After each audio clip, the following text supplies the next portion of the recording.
Estamos de regreso en Contratiempo, luego de nuestros auspiciadores que, como es habitual en el intermedio también, debemos recordarlos. Y vamos con un auspiciador que es Avangra. Ha llegado este frío invierno, es fundamental, y también, por supuesto, una adecuada calefacción para usted. En Avangra usted va a encontrar esa solución. Cuida a su familia, cuida el medio ambiente con Avangra Sustentable, calefacción moderna y económica para su hogar. Evite restricciones, multas, complicaciones. No se complique más con parafina, con excesivas cuentas de electricidad ni tampoco con leña. Cambie su calefacción y use pellets. En avangra.cl encontrará estufas, calderas, bombas de calor, termoestufas y energía solar. En pantalla también puede apreciar los datos de contacto, tanto el teléfono como el correo electrónico. Oficinas en Osorno y Concepción, despachos a todo el país, instalaciones en octava, décima región metropolitana. Avangra, calor limpio y ecológico para su hogar. Nuestro segundo invitado, abogado desde el año 1994, magíster en Derecho Penal, profesor del Derecho Constitucional y también participando en la Universidad Santo Tomás en Valdivia, presidente del Colegio de Abogados de Osorno en diferentes periodos y actualmente desde el año 2020 hasta el 2024. Fue fiscal militar también, juez de un tribunal castrense de la República entre el año 95 y el año 2011 en Osorno. Actualmente presidente del Colegio de Abogados que nos acompaña, José Manuel Baquedano González. Gracias, José Manuel, por estar acá con nosotros. Siempre un agrado, Carlos. Muchas gracias a ustedes por la gentil invitación. Con mucho gusto. Como es habitual en este programa, siempre comenzamos preguntando al entrevistado sus orígenes, su familia, dónde estudió, para llegar en este caso particular a ser abogado.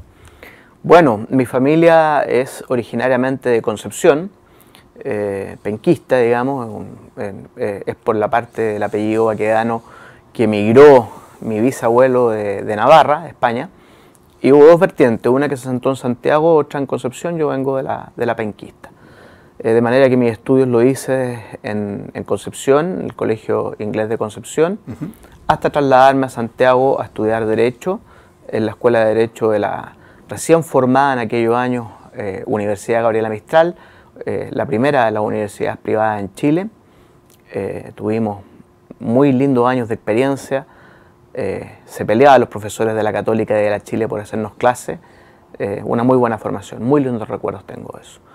Y bueno, en ese contexto, digamos, y recién titulado el año 93, fines del 93, ingresé al ejército como abogado militar en una postulación, un concurso que hubo, buscando siempre esto, como ya estaba en Santiago, buscando siempre la forma de ir a provincia, de volver a provincia, porque si algo tenía claro es que no quería desarrollarme en Santiago, porque nunca me gustó la capital ni el estilo de vida provinciano de corazón, así que se dio la posibilidad de que estaban necesitando abogados recién asumidos, recién jurados para asumir cargos de responsabilidad por el ejército, y así llegué de fiscal militar el año 95 a esta ciudad, casado con escasos años de matrimonio, me llevaba 2 años de casado, 2 hijas, una hija, otra nació en Osorno.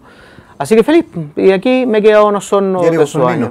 Ya sí, totalmente, sí. ¿Por tu apellido Baquedano hay una vinculación con el general Baquedano? Efectivamente, sí, por supuesto. Él es mi tatarabuelo. Mira qué bien. Acreditado. Aquí esa estatua que lamentablemente ha tenido controversia. Qué lamentable, ¿eh? Lamentable, muy lamentable, porque fue un personaje muy importante en la historia de Chile. Guerra del Pacífico. Guerra del Pacífico, ¿no es cierto?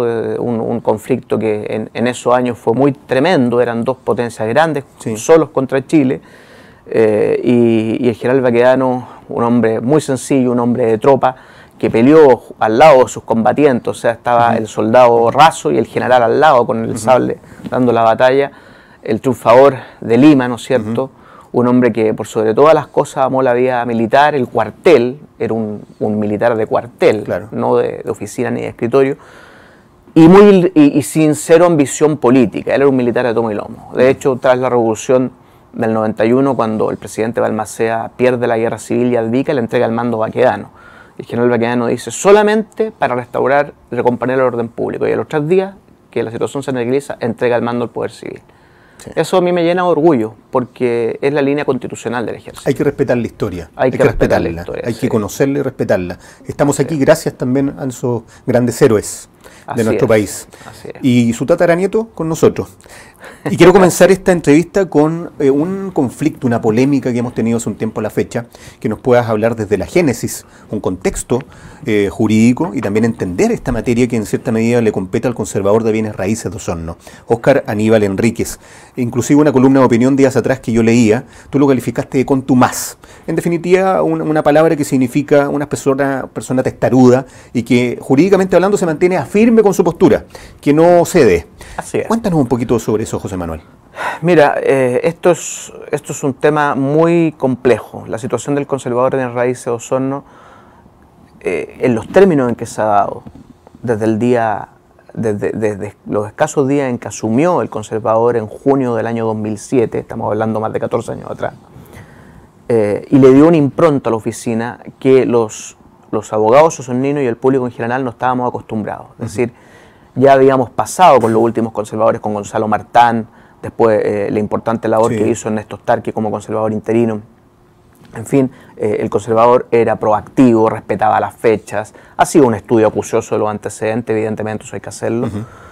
Y de repente, de la noche a la mañana, asume Óscar Aníbal Enríquez y esta situación cambia de manera desastrosa. ¿Cuáles son los requisitos para ser conservador?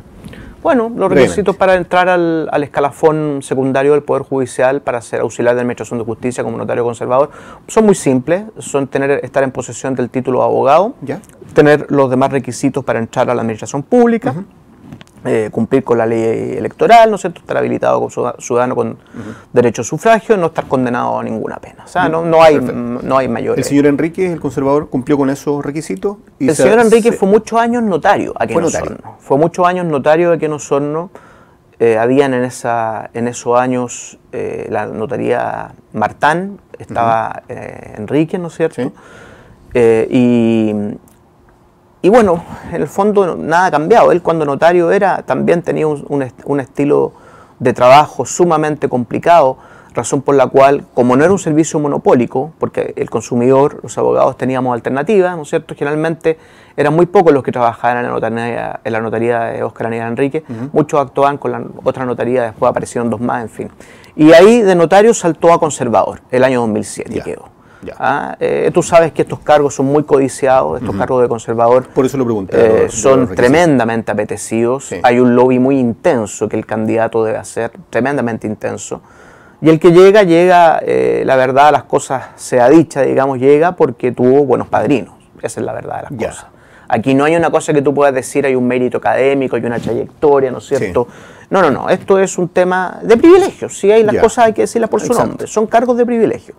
Y con el agravante que en el caso de la provincia de Osorno, además de ser un cargo de privilegio, es un cargo monopólico. Eso a ti te cierra toda posibilidad para el usuario, para el conservador, para usted señor, quien habla, cualquiera de nosotros, tú también. Si tú tienes que comprar una propiedad raíz o constituir una sociedad inscrita en el registro de comercio, estás obligado a ir nada más que al conservador Enríquez, porque no hay otro, y él te va a fijar los precios, digamos, teniendo como una cosa meramente referencial los aranceles del Ministerio de Justicia. Y bueno, y estaría bien, en el fondo, si uno pide precio-calidad, fíjate. Si los servicios son caros, con el servicio, en definitiva. Que se cumpla con el servicio. Pero no resiste análisis que el señor Enríquez en el documento te diga que tu inscripción de dominio, por ejemplo, o tu inscripción del extracto de una sociedad en el registro de comercio va a estar el 15 de julio, y en los hechos ese 15 de julio pasa a ser 15 de septiembre, 15 de octubre. O sea que hay atrasos que han ocurrido, hay falencias, hay incompetencias. Hay atrasos sistemáticos. Atrasos sistemáticos.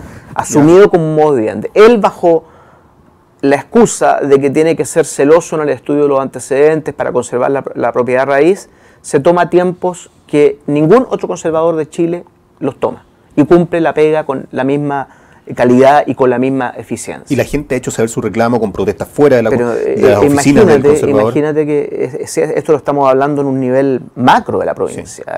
Piensa tú en aquellos agricultores que vienen de San Juan de la Costa, que madrugan para tomar el bus y llegar a Osorno, para sus inscripciones. Llegan al conservador y el conservador les dice, mire, no, solo vamos a dar 30 números.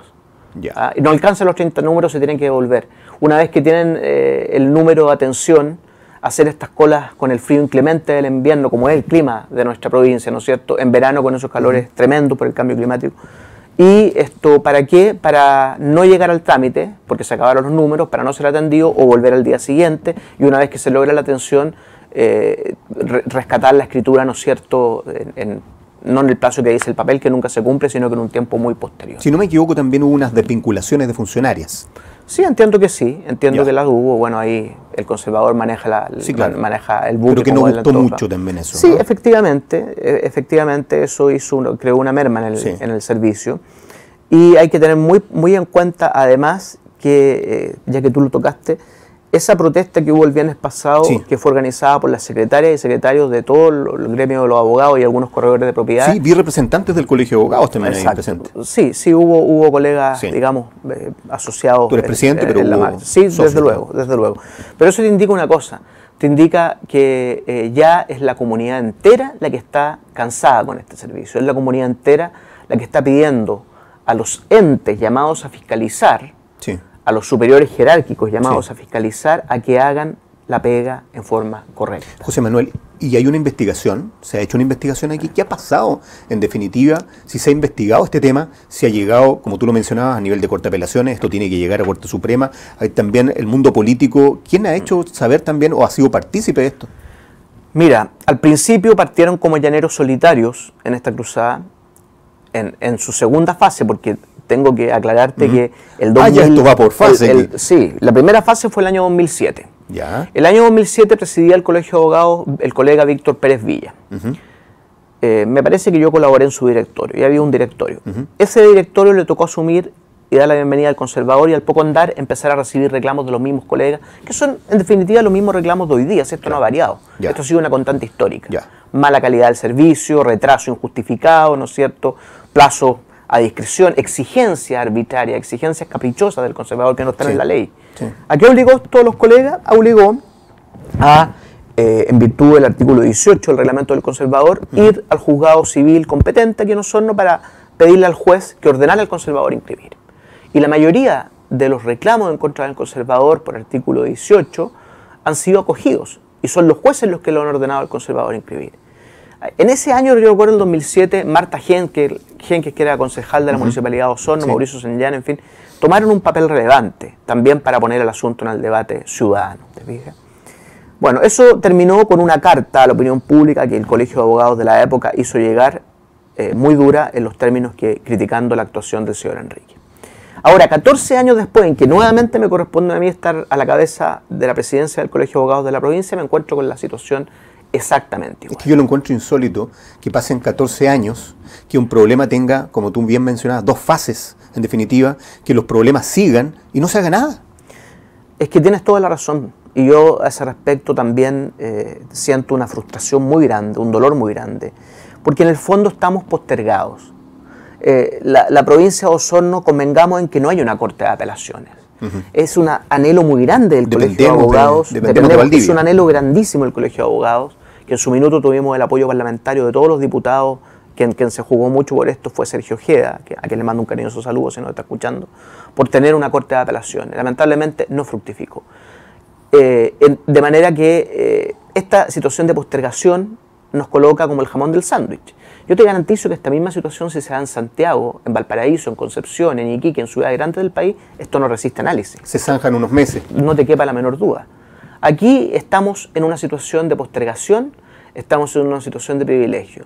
Y si bien es cierto, Osorno objetivamente puede estar postergada en relación a Puerto Montt, en relación a Valdivia, que son nuestros vecinos, y esperamos que esto se recupere, ojalá que lo que venga ahora con la descentralización a la nueva Constitución vaya en un sentido favorable a nuestros intereses como provincia. Pero hay una cosa que la opinión pública no puede olvidar.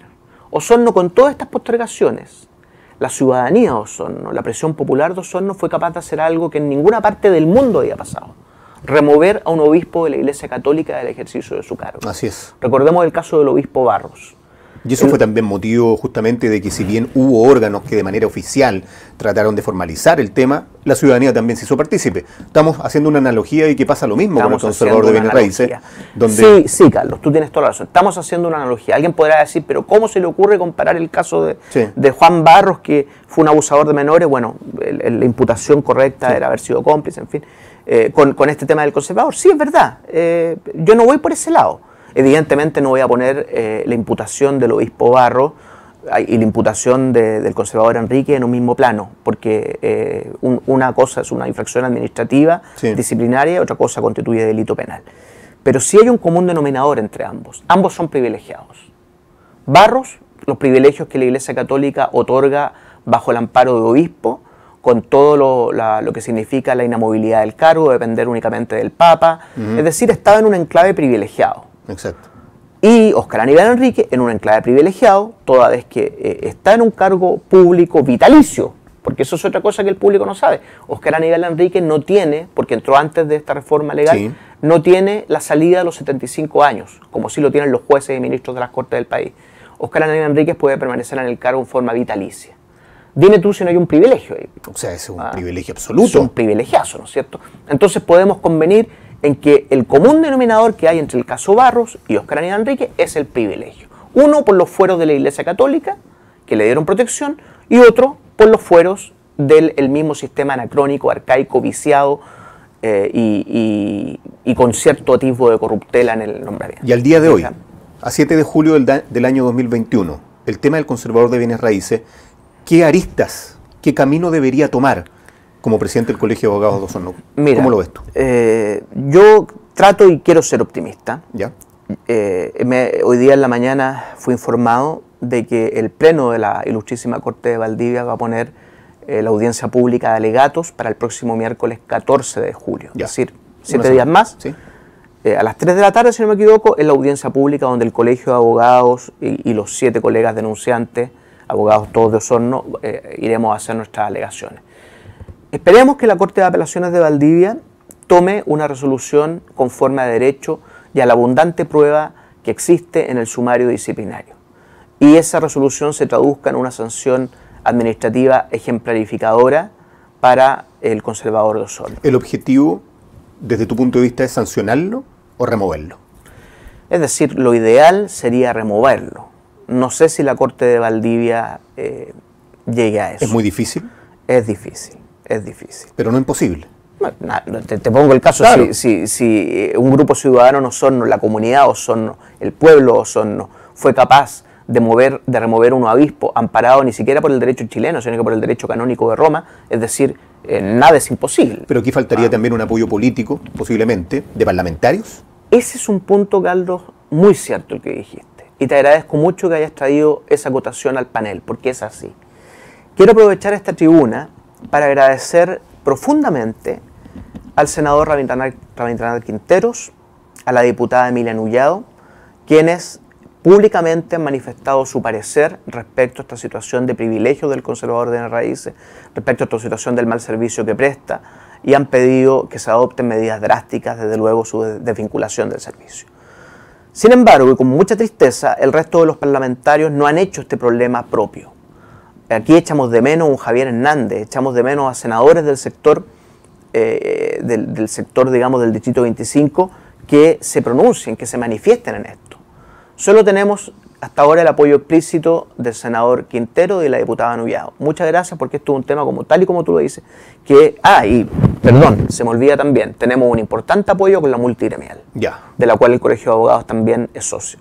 La multigremial que lo conforman todos los gremios importantes y las fuerzas vivas de la provincia. Esto está transformándose hace un tiempo ya en una bola de nieve. Una bola de nieve. Pero mira, es triste que hayamos llegado a estos extremos, porque con un poquito de empatía que hubiese tenido el conservador, sí, de humildad, de empatía y de humildad que hubiese tenido el año 2007, otro gallo nos cantaría. José Manuel, esto se hubiese solucionado. ¿Ha habido alguna conversación con él? Pero desde luego. Me refiero, él sí conoce sobre este tema, está consciente y asume que ocurre en este tipo de problemática.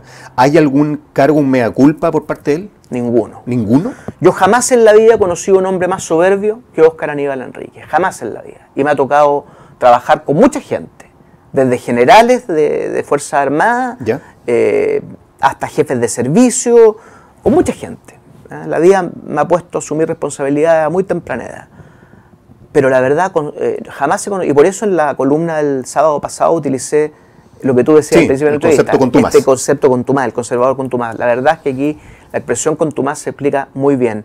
Un hombre muy soberbio, muy seguro de sí mismo, cero capacidad autocrítica, cero capacidad de empatía. Incluso en la serie de entrevistas que tuvimos, este presidente que habla con él en negociaciones de buena fe que se llevaron a cabo en julio del año pasado, 2020, en plena pandemia, para hacer ver esta situación, sí, claro. La tranquilidad que él tenía es que la Corte lo blindaba, la Corte lo amparaba en sus palabras, porque él entendía que estaba obrando por un celo de la justicia. Sí. El obrar por celo de la justicia, para los que no saben, es una causal atenuante de responsabilidad criminal que se aplica a ciertas autoridades, ¿no es cierto?, cuando han vulnerado derechos, pero porque se haga justicia. Él piensa que está en esa situación así, de que por estudiar acuciosamente los títulos está privilegiando la seguridad jurídica. Pero te repito, no hay capacidad autocrítica. O sea, eso es lo triste del caso. Porque si él hubiese manifestado preocupación, empatía por el sufrimiento de las personas, por la dignidad de las personas, por la mala atención recibida, esto no hubiese sido necesario. Como bien tú decías, ese número 30 como máximo que llegaba a la atención diaria, con personas que vienen de sectores aledaños, sectores rurales, a ser atendidos, y el servicio no es el más óptimo, y esperando bajo la lluvia, frío, situaciones que en definitiva son más vejatorias.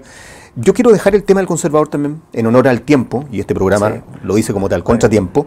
La ley 21.226, en tiempos de pandemia, con este régimen de excepción para procesos judiciales por el impacto desde el año 2020, desde abril a la fecha, ha tenido un colapso en el sistema también, un sistema congestionado. ¿Cómo han sido esos cambios? ¿En qué se ha encontrado también el sistema judicial? Y representando también como presidente del Colegio de Abogados de Osorno, a los abogados han tenido muchas dificultades también para las causas diversas. Sin lugar a dudas ha sido un gran y tremendo desafío. Solamente para cerrar el tema del conservador muy puntual, decir que la Corte de Apelaciones en Tribunal Pleno tiene que resolver esta situación. Esperamos que sea una resolución favorable, pero si no lo fuese, sin lugar a dudas vamos a llegar a la Corte Suprema con el tema. Perfecto. Cierro paréntesis. Lo que tú me dices, evidentemente la pandemia ha sido un enemigo común de todos, que ha traído puras miserias, desempleo, cesantía. Bueno, partamos por el bien jurídico más importante, el derecho a la vida, muertes, miles de muertes en el mundo. Un enemigo difícil de combatir porque la ciencia médica, los médicos tampoco han dado 100% con la solución para esto. Y la Administración de Justicia no ha escapado a esta realidad de situaciones excepcionales, de restricciones, de prohibiciones. Y bueno, como tú bien señalas, se ha instalado el tema de las audiencias por Zoom, de las audiencias virtuales, para de alguna manera ir descongestionando la carga de trabajo de los juzgados, de los diversos tribunales, en las diversas materias que conocen, y dar celeridad a los procesos. Esto yo te diría que ha funcionado bastante bien en materia penal, a nivel de tribunales de garantía, a nivel de tribunales orales en lo penal, en lo que dice relación con audiencias que no revisten mayor complejidad para los derechos del imputado, es decir, donde se afecta el debido proceso. Audiencias de mero trámite como formalizaciones, revisión de medidas cautelares, salidas alternativas, juicios abreviados, han andado bastante bien. El sistema Zoom ha demostrado una interacción adecuada entre el juez que dirige la audiencia, el fiscal, ¿no es cierto?, y el defensor, y el querellante si lo hubiera. De manera que ha sido bastante efectivo. Cuestión distinta, sí, es la larga fila de atochamiento que va a existir cuando esto se levante el estado de excepción y todos los juicios orales que están suspendidos en aquellos casos donde no hay imputado privado de libertad, ¿no es cierto?, que está en libertad, con medidas restrictivas, pero libertad. Esto es en un recinto que no es Gendarmería. Bueno, ahí va a quedar un problema muy grande porque va a venir un atochamiento que el Poder Judicial está viendo cómo lo enfrenta. Lo mismo con las causas civiles. Los tribunales civiles han acusado un fuerte golpe a esto. Las causas, todos los juicios contenciosos se han suspendido en la etapa de prueba, los plazos están suspendidos, de manera que ahí sí que vamos a tener un problema mayúsculo. Porque cuando se levante el estado de excepción y los plazos nuevamente empiezan a correr para rendir la prueba, bueno, ahí los jueces van a colapsar. ¿Hay también posibilidad de agilizar los procedimientos con atribuciones para los jueces? Sí, mira, entiendo yo que las comisiones de estudio de la Corte Suprema ha propiciado sacar abogados jueces externos, es decir, para poder hacer frente a esta contingencia de fallar, que asuman en calidad de jueces transitorios o ad hoc para la circunstancia, profesionales, abogados, abogadas, que no estén en el Poder Judicial, pero que por un tiempo se hagan cargo, están viendo la figura, cómo hacerlo, ¿no es cierto?, si es que la Cámara Judicial no puede dar abasto para hacer frente a esta contingencia y fallar y sacar los casos. Pero indudablemente nos ha afectado al gremio. Sí decir que el Poder Judicial ha estado a la altura del Chile del siglo XXI en cuanto a la tecnología para llevar a cabo en muy buena forma las audiencias orales en las diversas materias, derecho de familia, en juzgado de familia, laboral, civil y penal, siendo el civil quizás lo más resentido. Por supuesto. Vamos llegando al final del programa. Contratiempo. Qué rápido se pasó. Se pasa, pero absolutamente sí, rápido. No quedan muchas cosas por ver. Sin embargo, la última pregunta. Un mensaje final, más que nada, que tú quieras compartir con la comunidad respecto a la situación del conservador que conversamos en extenso el día de hoy y lo que resta también por este futuro, porque mucha gente posiblemente nos está observando, nos está viendo y dice, esto no tiene solución. Un mensaje final para esa gente que piensa que esto no tiene solución. Bueno, el mensaje es de optimismo, el mensaje es de tranquilidad. Sepan ustedes que todas las fuerzas vivas de Osorno, la multigremial, los gremios, los corredores de propiedades, los arquitectos, desde luego los abogados, la Cámara de la Construcción, estamos dando una pelea muy fuerte dentro de las reglas del juego, dentro de un debido proceso, con las armas que nos da el derecho, con las armas que nos da la ley, y tenemos optimismo en que la ciudad, la provincia, va a tener la justicia que requiere, con un conservador que esté a la altura de las necesidades del Chile del siglo XXI. Por lo tanto, el llamado es a estar presente en estos movimientos, en estas acciones. Lo dije al principio, si Osorno sacó a un obispo como Barros de la Iglesia Católica, ¿cómo no vamos a hacer posible de hacer justicia de la manera en que lo merecemos? Eso es, y agradecerte, mi estimado Carlos, profundamente por tu invitación y disponible para cuando tú lo estimes conveniente. No, yo te agradezco el tiempo, la disposición y también esta honesta y sincera conversación que tuvimos para abordar en el tiempo que tenemos, aquí en Contratiempo, a través de TVNet, diferentes temáticas. José Manuel Baquedano, presidente del Colegio de Abogados. Muchas gracias, José Manuel. Gracias a ti. Y ustedes, todos nuestros televidentes y seguidores, como siempre y cada semana, nos despedimos de Contratiempo hasta el próximo miércoles. Que se cuidan, sigan cuidándose, no bajen los brazos, la responsabilidad sigue siendo parte de nosotros y tenemos que salir de esto. Un abrazo virtual, muy fraterno para todos ustedes, muy cordial y que descansen. Que estén muy bien.